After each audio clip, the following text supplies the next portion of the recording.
Hi, Coach Joe Lucas, and welcome to the Magellan Network Show. For nearly 30 years, I've been focused on helping advisors become the best both personally and professionally. This show is dedicated to sharing with you tools, tips, strategies, distinctions, things that are working now.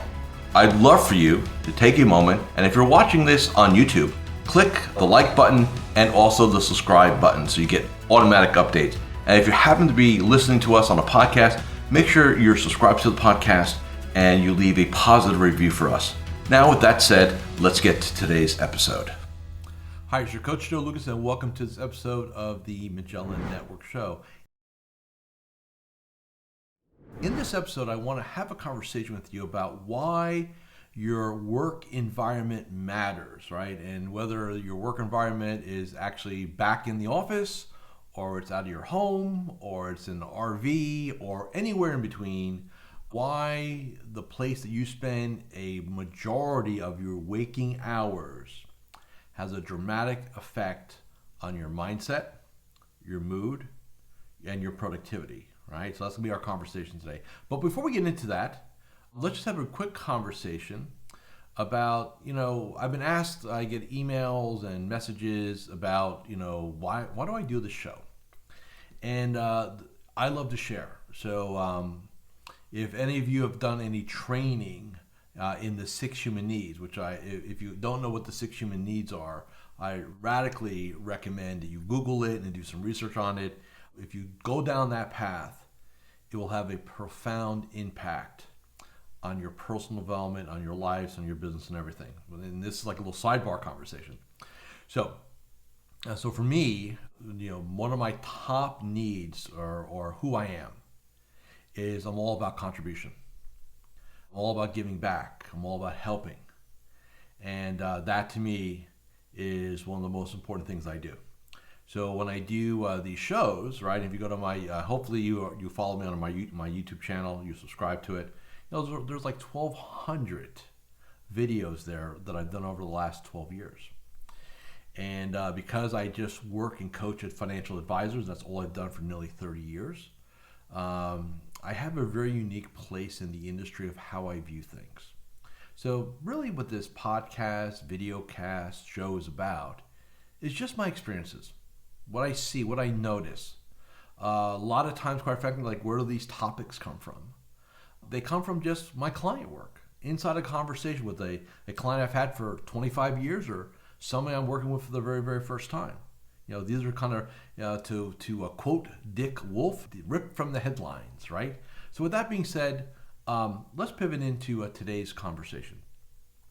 So the reason why I bring up the topic about environments, physical environments, is because I've had 2 client conversations, and let me kind of give them to you, of course with most of the details left out.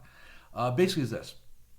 If you don't feel good about what's going on, so in other words, hey, I should feel better, I should be more grateful, I should be happier, and but you're not. But yeah, your bank account's doing well, you're in growth mode.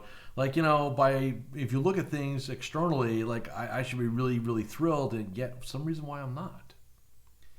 And have you ever had this situation where you get up and look, whether you work from home or you're going to the office, again, whatever your situation is. But hear me out, where you get up and you have this kind of conversation with yourself in the morning. You go, hey, today's gonna be a great day. I'm really committed. Like you're all jacked up. You're motivated. You're excited. Like hey, I can't wait to get in and make stuff happen, right? And then you walk into your place where you do this, right? Whether it's home or the office or wherever, and it literally feels like somebody pulled the plug. Like all your energy, all your enthusiasm, it's all gone. Now, how does that happen? There's a term I want to give you. It's called anchor/associations. Now, what do I mean by anchor/associations? That we as human beings, we formulate subconscious associations to different environments. We just do. So, for example, if you're in your office and you've been in the same room for, let's say, decades or years, and you've had some good things happen, but you've had some bad things happen, right? You've had some setbacks, some failures, right? And depending on the intensity of that, it will form a negative anchor and negative association. That's probably the worst case scenario. In the kind of most likely case scenario, it's just boring. There's nothing new. So you're just kind of same old, same old. You're looking at the same walls, you're looking at the same ceiling, it's the same colors, right? There's nothing there. And it's just not, it doesn't give you a good vibe. So one of the things I'm going to say is, a lot of times when I talk to clients about this, we have to do what we call a reset. Now, the most extreme example of a reset would be that I've got to change firms, I've got to change all my dynamics around, and that's not what we're going to talk about today. But kind of a path towards that would be, we need to reset the physical environment of the advisor. So that could take the shape of as simply as, hey, let's say you're in a typical office environment. Well, let's just change our office around. Let's maybe move the furniture, maybe change we all have our habitual where we stare, right? So when we're on the phone, for example, way back when, right, and maybe you were looking outside. Now that we're doing Zoom, you're probably in front of your computer, right, like we are all day long, and there's certain things you see, certain things you may like or may not like. But change the environment, right? So that means you got to put a fresh coat of paint. You've got to change the furniture. If you're in a larger type organization, maybe you can swap offices with somebody potentially, right? Kind of change things up a little bit. But the bottom line is, your environment is either in three different situations. It's either terrible, neutral, or great, right? The goal is to have a great environment. So like, for example, now we built this house here in Florida 21 years ago, basically. About 6 years ago, after being here for 14 years, we decided to renovate. And one of the first rooms we did is my office. Now when we built this, I've got a 20, not that it matters, but I've got a 20 by 20 room. It was purposely built. It's all double insulated. It's on the second floor. So it's 20 by 20 with a 10 by 20 outdoor balcony. Okay. And for 14 years, it was great. And then it got stale. I didn't like the furniture. It was dated. I didn't like the colors. I wanted it more modern, right? A little something fresh. So when we redid this room, my office, this is my jam where I do things. I wanted it to feel a certain way. If you notice, like, this is not some fake background. Those are pictures on my actual walls. What you don't see are flanking around, which you don't area. It's like I've got walls of glass whiteboards, very nice frosted glass whiteboards, where I brainstorm, where I stand up. And you notice the desk. I'm standing up right now. This desk is motorized. It's an L. So it's 36 by probably 85 or 90 if you were to lay it tip to tip. It's Korean. It's like 600 pounds. So it's not something small. But I stand up and I can sit down. You notice the lighting in here. I've got very specific lights. Since our world is on Zoom these days, you can have a great camera on your computer, but if your lighting stinks, your picture stinks. So lighting matters, right? Microphones matter. All those things matter. So here's my point. You've got to take inventory of your space. And if you don't like it or it doesn't feel good to you, please change it. Make it yours, right? Because to me, there's nothing more devastating than to sit there and say, hey, I'm inspired. I want to go after it today. I've got great goals. I've got a vision. I've got a mission. And you hit your office and it's all gone. I can't think of anything more frustrating than that.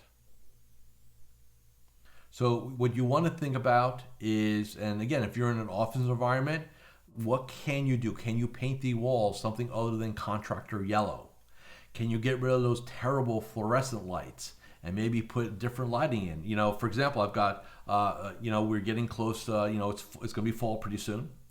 It's going to get cold in the north, right? We all know that. It's going to get gray.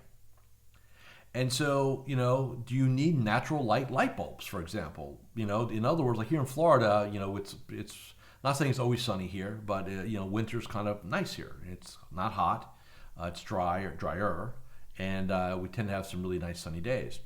But not everybody has that. I remember my years in New Jersey. I was born and raised in New Jersey up until 20 some odd years ago. And I remember those gray fall and winter skies where you never see the sun. It felt like you're living in London, basically. You want to have great lighting. So lighting matters. Don't be afraid to go get a couple of daylight day glow bulbs or something like that, right? Natural light if you can. Do that. You want to feel good in your environment. I can't recommend, one of the best things you can ever do is get a stand-up or motorized desk. Whether that's a Varidesk that you put on your current kind of, more traditional type desk, or you go ahead and like this was custom built for me. We got the legs and everything from I think Updesk, I think, and then we had our top here fabricated. Whatever you want to do. We all know, well, if you don't know, let me say it this way. Sitting is the new smoking. Studies have shown sitting is terrible for your health.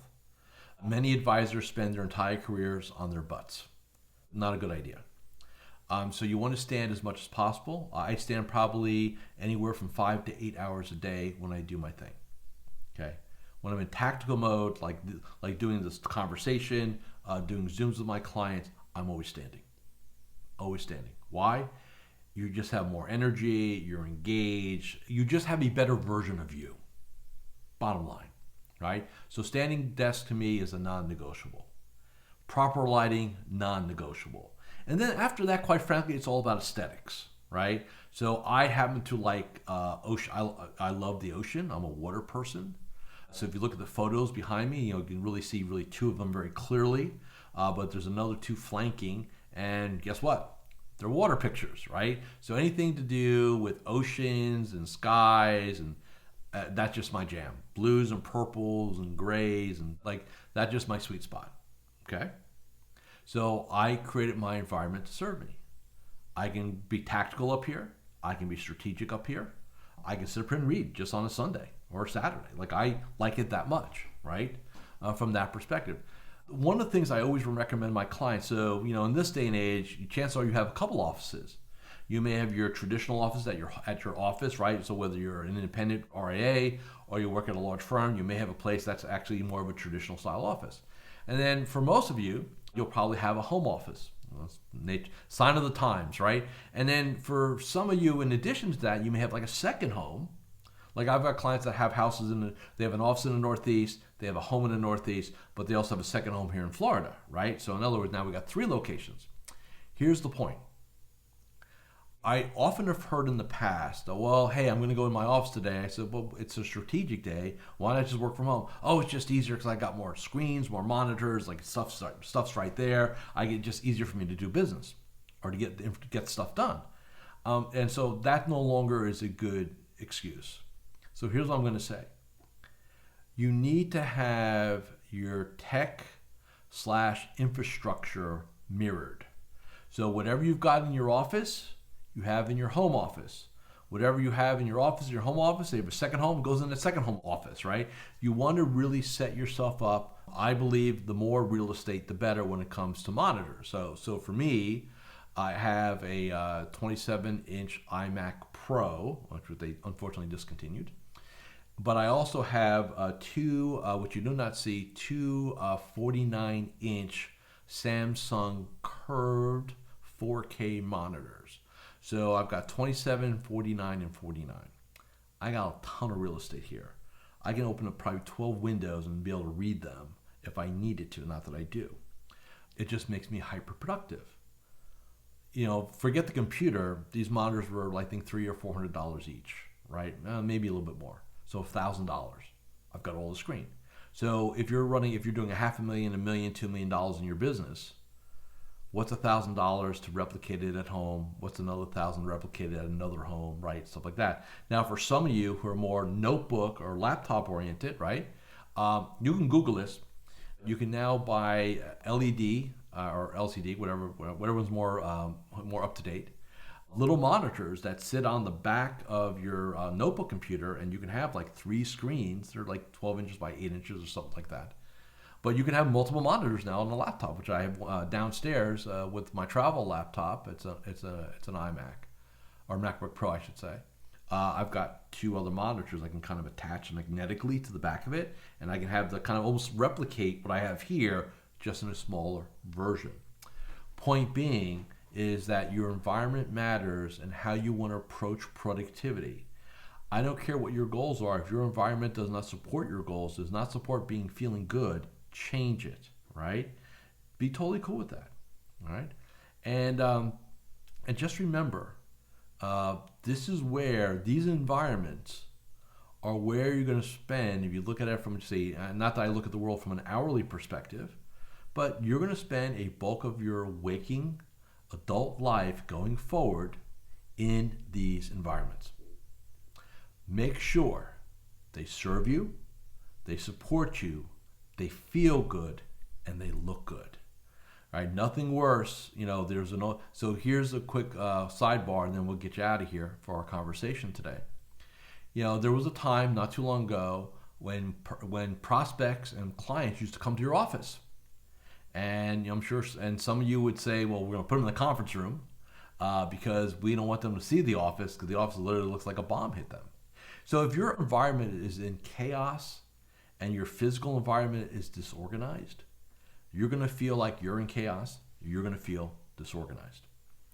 So the key thing here is when you're doing Zooms, trust me, we all do it. If you've watched anything like on the news or like on ESPN or anything like that, and they bring these experts in, or they're coming in, video from their home or somewhere, what's the first thing you do? Oh, what's behind them? Oh, they have a bookshelf. Gee, I wonder what kind of books they have, right? Well, notice here, I've got a small. Let me this way, it's reverse. I've got a small bookcase over there, right? But my backgrounds are pretty benign. There's not. You look at the pictures, and that's a real background. That's my real walls. And we've got some, boxes with some branding, of course, for a very specific reason. We've got our Italian leather couch there. We've got some cool things like that. But, there's nothing to distract you in my background. You want to make sure that in your office environment, when your Zoom backgrounds, either have a Zoom background, right, that has a green screen, so it looks good. No, we don't want to be like disappearing into the background like we're on Star Trek and they're transporting us up and down. We don't want to dematerialize, right? All those little things matter. So I'm just saying to you, your environment it serves you, but also serves the people around you. Okay, so give it some energy, give it some focus, give it some budget, give it some time. Make your work environment, all of them, feel good. Thank you for watching or listening to this episode of the Magellan Network Show. Thank you for watching or listening to this episode of the Magellan Network Show. Hey, if any of this resonated with you, I invite you to come to MagellanNetwork.net, and we have a powerful group coaching community of like-minded advisors. Come in for a trial. You and I will have a one-on-one conversation. Let's see if I can help elevate your game both personally and professionally.